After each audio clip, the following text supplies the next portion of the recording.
blackoutforever.blogspot.com, man. You know what I'm saying? Log on right now. I'm about to go on it right now, man. So you need to be on there too. You already know what it is, man. Big Sean, good music, finally famous. Let's go, boy.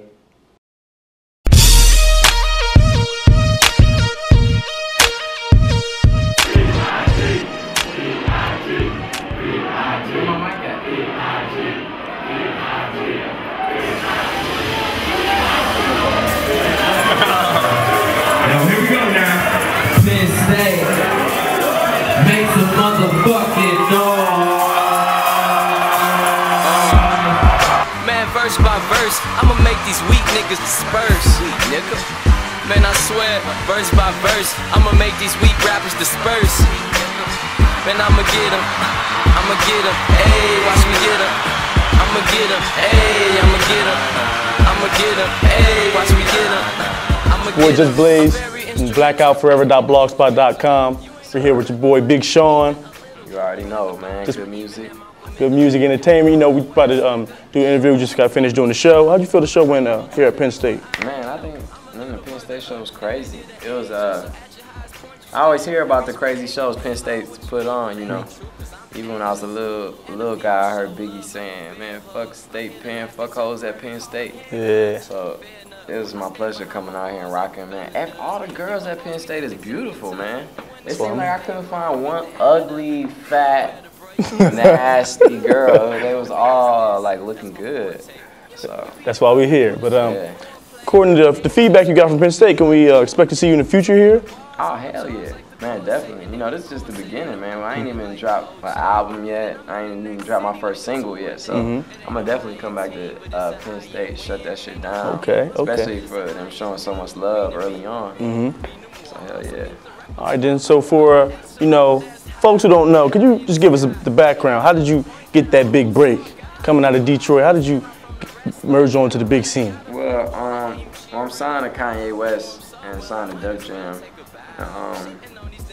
It's a long story, man. You know, I basically started out, I had no connections, you know, no Kanye, my cousin, or no shit like that. It was more so, it was this radio, it's a Radio 1 station downtown Detroit, right? Yeah. And my high school is downtown Detroit. And every Friday, this radio station would have a show called the Friday Night Cypher, where MCs would come together, that they would battle each other, and the people who wins the battle gets to go on air and rap, like, throughout the whole city on the radio. So, I started doing that when I was in high school. I was like a junior in high school starting to do it. And it was me and my best friend Pat, who used to do it, Pat Piff. And man, we did that for about a year. And what that did, we became regulars on the show. So what that did was gave us a good relationship with the radio station. And it was summer going from junior year to senior year. And Kanye was there promoting his album Late Registration. And he was there on a Saturday morning, and we had just been there Friday night. So at the time, I was a telemarketer, had a summer job as a telemarketer, getting like $100 a week. That shit was the wackest shit ever. And, I was at the bank cashing his weak ass check, and my boy called me and was like, yo man, Kanye down at the radio station. Man, if you go down there and rap for him, he'll sign you. My boy Tone called me. And I was like, man, what the fuck? He's like, man, do that shit, man, just do it. So I went home and grabbed a CD, some CDs that we had been slanging in school, like some demo tapes. Made my way down to the radio station, super broke. I left the bank without cashing my check, so I was super duper broke. One of my friends who had some money gave me some bread to drive down there. So anyway, since I've been doing that show, you know, I told him like that I left some stuff there the night before and I was coming to holler at a DJ. I told him some bullshit. And I got into the back offices and I was talking to DJ Gary Chandler, and he was like, man, you know, Kanye right down the hallway. And, you know, I was like, oh shit. And he was like, man, you should go rap for him. You should go give him your CD, whatever. I was like, oh shit, cool. So, you know, as I'm walking towards Kanye, he was walking out. And I, you know, I got to him, I tapped him on the shoulder, and right before his bodyguard slammed me, he was like, you know, what's up? I'm like, man, I'm an aspiring MC. I do this show here every Friday. Can I rap for you? And he was like, man, I'm in a hurry, man. I don't even have time. I gotta go, blah, blah, blah. I was like, please, man, you my hero. Yeah. I used to ride to school listening to Kanye. He was like the shit, you know what I'm saying, to me. And he was like, man, all right, man, but you got to rap while we walking out the station. You know what I'm saying? Spit a 16, go ahead. So I started spitting this, you know, I started spitting like my heart out, basically. I was spitting like all the verses I knew that were super good, freestyling, all this sorts of shit. And as we was walking out, you know, he was walking, and then he stopped, and he looked at me while I was rapping and started bobbing his head. And then, like, I said a punchline or something, he was like, oh, shit. He goes, oh, snaps. And then, you know, he told me I had 16 bars, but I ended up rapping for like 10 minutes straight. Okay. So that's how I got his attention.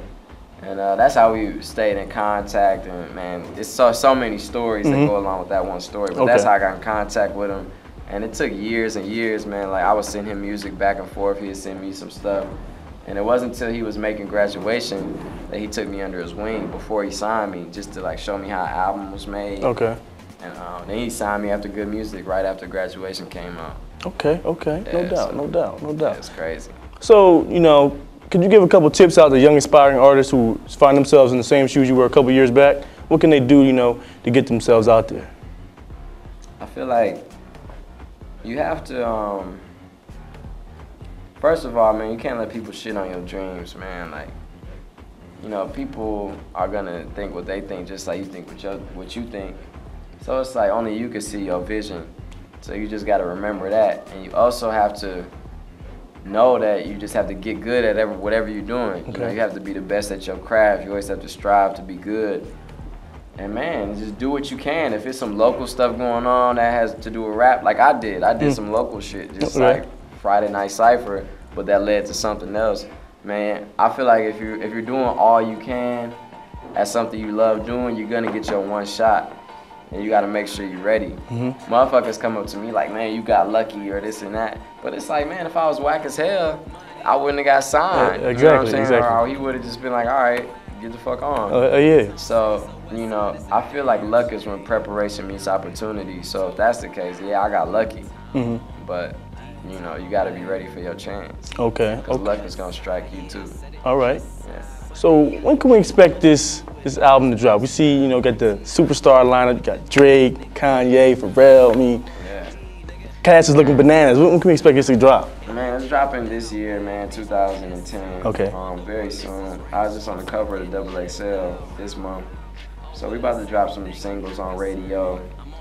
Get that shit popping, man. Put the album out and just see what it does. Okay. You know?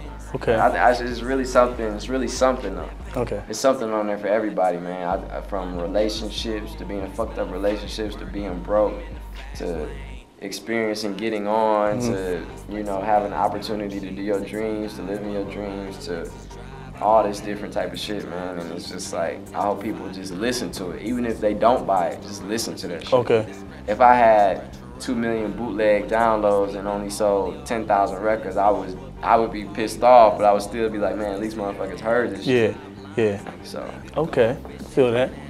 Okay, so tell me, can you paint the picture for me 5 years from now?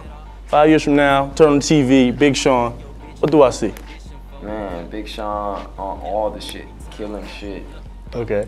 With good music, me, Cudi, Kanye, Common, John, GL, Doe, everybody killing shit. One of the biggest dynasties in music. Finally Famous is one of the biggest dynasties in music. It's a lot of my peers that people don't know about that are extremely talented. From like Said Antone to Early Mac to J1 to all these people that I plan to put on. And just running this rap shit and just whatever future endeavors come along with it. Okay. It's just gonna be crazy. Okay. All right, this your boy, JusBlaze at blackoutforever.blogspot.com. On behalf of the Blackout family, we got, I want to take the time to represent Cali Kev, Kanye Corey, and your boy DJ Chumps here with Big Sean. Boy, hit me up, man. You know BigSean.com. That's UKNOW BIGSEAN.com. And hit me up on Twitter, Big_Sean. I be on Twitter all the time. Matter of fact, I'm about to go in there right now. So hit me up on Twitter. They looking from my work, narco, cause I just black out in the booth, charcoal.